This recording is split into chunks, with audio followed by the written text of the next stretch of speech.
donantes ideales son los donantes de mayores de 60 años, por lo que el doctor muy adecuadamente comentó, pero como en muchos lugares tenemos una gran escasez de tejidos, tenemos que tratar de trabajar con lo que tenemos. Voy a ir brincándome esto porque ya se habló. El DIMEC tiene dos pasos en la cirugía que el doctor ya las mencionó muy bien, que es la preparación del tejido donante y la cirugía en el ojo receptor.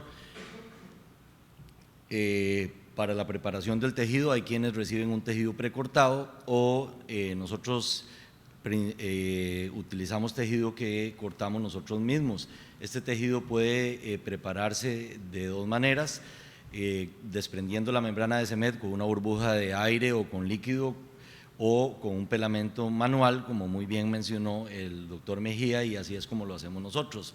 En esta disección manual hay dos clases de tejidos que son un poco más difíciles, que son los diabéticos y de nuevo los donantes jóvenes. Los donantes jóvenes tienen, además de la dificultad difícil de separar, que el injerto se comporta como un rollo muy cerrado que es difícil de abrir. ¿Cuáles son las cosas importantes que nosotros hemos visto y lo cual nos facilita trabajar con estos donantes? Bueno, en la preparación del donante debemos separar al menos unos 2 o 3 milímetros desde el espolón, como lo presentó el doctor, y ahora yo voy a presentar la técnica que yo uso. Utilizar bastante azul de triptano porque eso nos permite visualizar mejor los desgarros, y cuando vamos a separar el injerto es ideal hacer una separación centrípeta en una forma muy parecida a que lo hacemos cuando hacemos una capsulorhexis. Y también lo mencionó el doctor, y ese es uno de los pasos fundamentales para tener éxito, dejar el tejido en azul de triptano mucho más tiempo que un tejido viejo. En el ojo receptor es importante inyectar el tejido orientado de manera que lo tengamos que manipular lo menos posible. En estos tejidos, aunque en el DIMEC en todos, pero en estos es esencial mantener una cámara estrecha, casi cerrada. Y nosotros hacemos un aplanchamiento corneal, que van a ver qué es, y al final tratamos de inyectar aire con una burbuja fina. Esta es una cirugía, nosotros empezamos al revés normalmente, pero en este caso yo no sabía si era posible que le fuera a hacer un DIMEC. Primero me asomé en el ojo del paciente.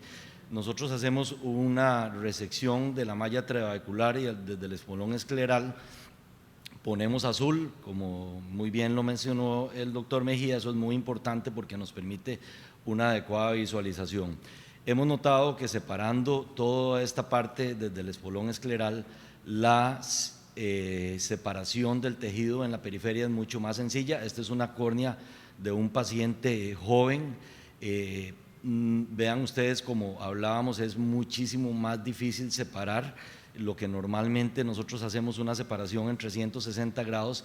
En estos vemos como hay unas adherencias así aquí que son, bueno, no me marca esto, difíciles, de manera que tenemos que ir moviéndonos a un lado y al otro hasta lograr una separación. Nosotros marcamos y conservamos el estroma porque hacemos, en nuestros pacientes hacemos córnea dividida, hacemos un corte parcial y luego separamos el injerto. Esto es muy parecido que como lo mencionó el doctor.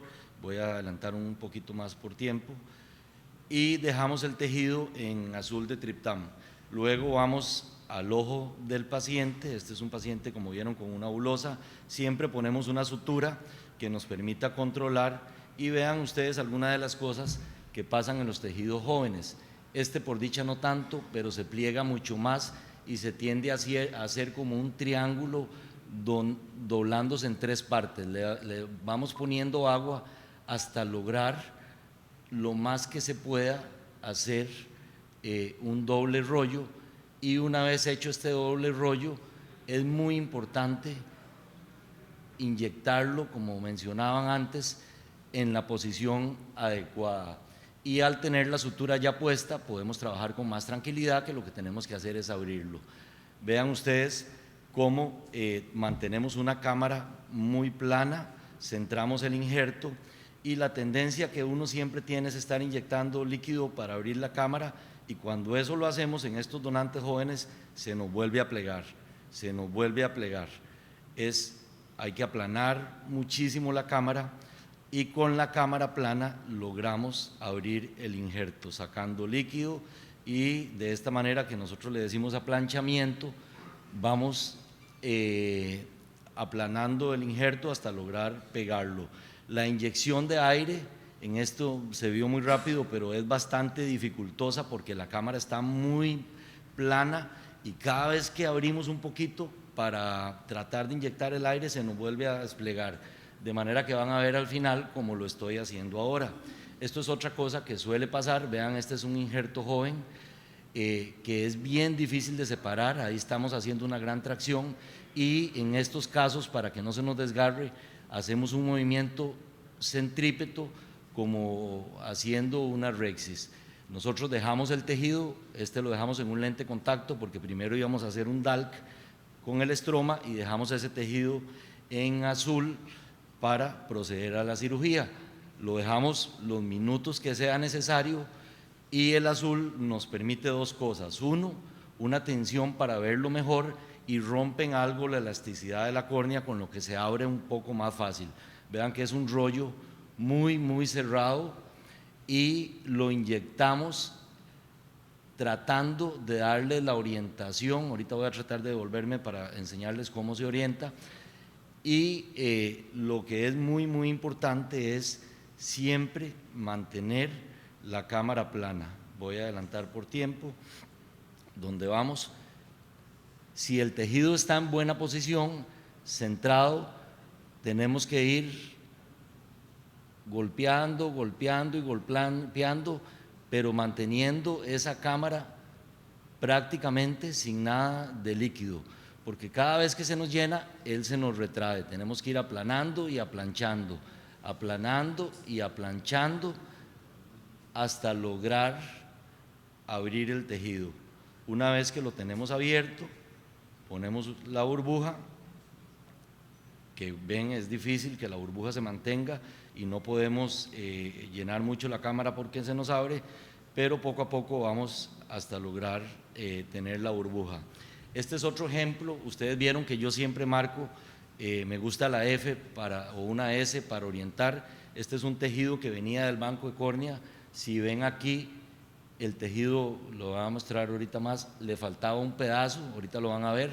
Me costó muchísimo pelarlo, no lo pude pelar. Aquí ven que le falta un pedazo al tejido, aún así yo lo utilicé, y como no lo pude separar, hago la marca. Eso es otra cosa que hago muy frecuentemente en tejidos jóvenes: no lo logro separar, sino que separo un poquito apenas para agarrarme de la trepanación, y hago la marca una vez trepanado el donador. Vamos a la córnea, separamos una membrana de CEMED que es muy fibrótica. De nuevo, estos tejidos jóvenes se enrollan mucho, pero la orientación, voy a devolverme aquí para enseñarles lo de la orientación. Esto es una cosa muy importante, que es de lo que nos permite, voy a ver a dónde es, tener mucho más éxito, y es inyectar el tejido en la orientación adecuada. Y esa orientación es, nosotros vemos aquí en el double skull roll, aquí se ve como un triangulito, aquí y en la punta. Ese triangulito donde el scroll está hacia adelante, si vemos ese triangulito, así es como tiene que entrar el tejido. Y bueno, de nuevo me voy a brincar, pero me falta otra charla. Esos son los consejos: es básicamente dejar en azul más tiempo. Yo lo he dejado los tejidos lo que duro haciendo un DALC, no pasa nada con el azul. Eso me permite romperles la elasticidad y ver bien lo que estoy haciendo. Y después tenemos que trabajar con una cámara muy plana. Y lo otro, voy a poner el final de este video porque eso sí es importante, que es que la inyección de aire, ahora en estos casos lo hago con una agujita 33, me meto, como no tengo cámara, ya dejé de sufrir con la cánula. Lo que hago es que una vez que lo abierto con la cámara plana, una agujita 33 de esas que usan para mesoterapia, me meto, inyecto el aire y me evito estar sufriendo con eso de tratar de pasarlo con una cánula. Eso era el otro tip que me quedaba. Eso es lo mío de donantes jóvenes.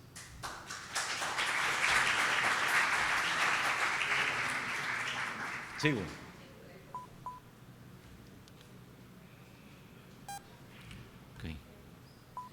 Ok.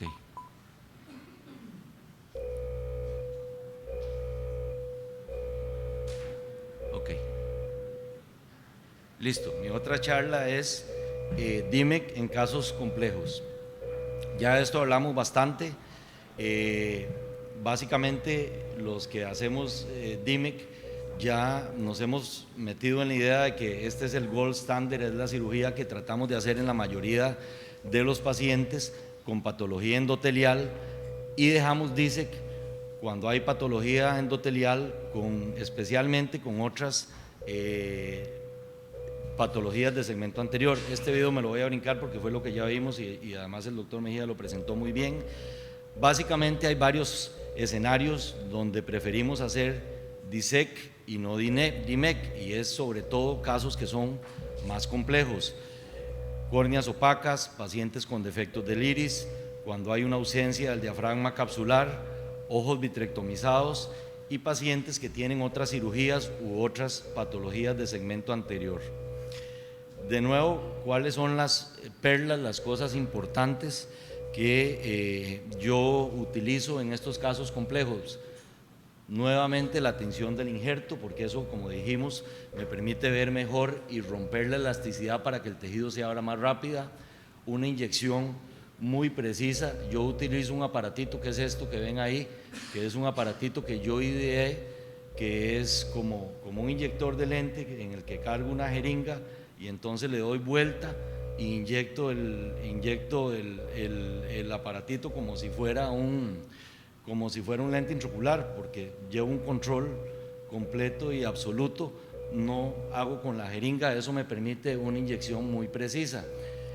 Hay que hacer una irrigación delicada, una técnica de abrir no touch, y de nuevo en estos casos es muy importante mantener la cámara aplanada. Pacientes con opacidad corneal son siempre pacientes complejos. La visualización principal es que no podemos ver bien lo que estamos haciendo y el miedo es que no veamos el injerto y saber si está bien orientado, si lo vamos a poder abrir. En estos pacientes es importante hacer una queratectomía superficial o una desepitelización bien profunda. Tenemos que hacer la deshemetorrexis una vez que la hacemos, a veces es mejor hacerla al principio porque eso aumenta la visualización. Es muy importante, como dijimos, teñir el injerto, una inyección controlada, y en casos extremos podemos usar el iluminador de retina para poder ver el injerto. Este es un paciente, nosotros hacemos bastantes pacientes así, que son pacientes con patología corneal larga. Es un paciente que tenía una patología endotelial descompensada hace años con una gran cicatrización, además tenía una catarata. Usamos azul para hacer la catarata, sufriendo y rezando para que no se nos rompa la cápsula, donde prácticamente no vemos nada. En estos casos yo tiro el núcleo lo más adelante que se pueda, porque igual me voy a comer el endotelio. Vean cómo a través, es una de las cosas que pasan en estos pacientes con córneas opacas, a través de la cirugía la córnea increíblemente se va transparentando, y una vez que uno quita la membrana de SEMED, ve y ya empieza uno a respirar de que probablemente el injerto endotelial va a salir muy bien. En este caso, que era un caso combinado, quitamos completamente el viscoelástico, y vean como yo, si ven los videos míos, yo siempre el injerto entra muy despacito, yo no tengo ese sufrimiento de que sale con un torpedo, y es por eso, porque tengo un aparatito que me ayuda a inyectarlo, y una vez que el injerto está ahí, pues simplemente lo que tenemos es que golpearlo e inyectarle el aire. Este es otro caso igual, parecido. De nuevo, básicamente lo que les quiero mostrar es que al principio uno no ve, pero conforme pasa la cirugía va viendo mejor, y vamos a ver si me puedo adelantar, y logra al final colocar el injerto y se pueden abrir. De manera que la opacidad corneal, si es posible, a hacer un trasplante endotelial, hacer un DIMEC y evitarnos un penetrante. Defectos del iris. El problema de los defectos del iris es que siempre tenemos el miedo de que el injerto se nos vaya para atrás, y además el iris es parte de lo que nos ayuda a abrir el injerto, entonces es un poquito más complejo. La idea es volver a poner el iris en posición, tapar estos defectos de iris para dar una superficie sobre la cual abrir el injerto y continuar con la cirugía como normalmente. Este es un paciente que tenía una sinequia ahí, le faltaba un pedacito del iris, le hacemos una pupiloplastía y de ahí en adelante procedemos, además era un ojo vitrectomizado, procedemos como un DIMEC normal. De nuevo, teniendo el injerto bien orientado, vamos abriéndolo y como vamos a ver más adelante, en ojos vitrectomizados hay algunas cosas que nos permiten, como la presión y hacer un poquito de presión sobre el ecuador, ir abriendo el injerto. Cuando los defectos del iris son más grandes, este es un paciente que le habían puesto un multifocal, que hizo un TAS, que tenía unas sinequias anteriores, era un ojo, el otro ojo era de color café, vean ustedes cómo se despigmentó completamente, tenía unas sinequias anteriores, de manera que liberamos las sinequias, empezamos con una sinequiolisis anterior y avanzamos con una pupiloplastía. Ahí me voy a brincar eso porque no es el interés de la charla. Una vez que tenemos la pupila centrada y tenemos una superficie sobre la cual abrir el injerto, procedemos con un DIMEC normal. Ahí aspiro, pongo el injerto y una vez corregido ese defecto de iris, es prácticamente muy parecido que hacer un DIMEC en un caso normal, de manera que esos defectos del iris muchas veces se nos permiten. El injerto con el líquido lo vamos abriendo, lo vamos entrando hasta lograrlo poner en posición y lo fijamos con el aire. En pacientes sin diafragma capsular, estos son pacientes que pueden tener vitrio en cámara anterior o pacientes vitrectomizados.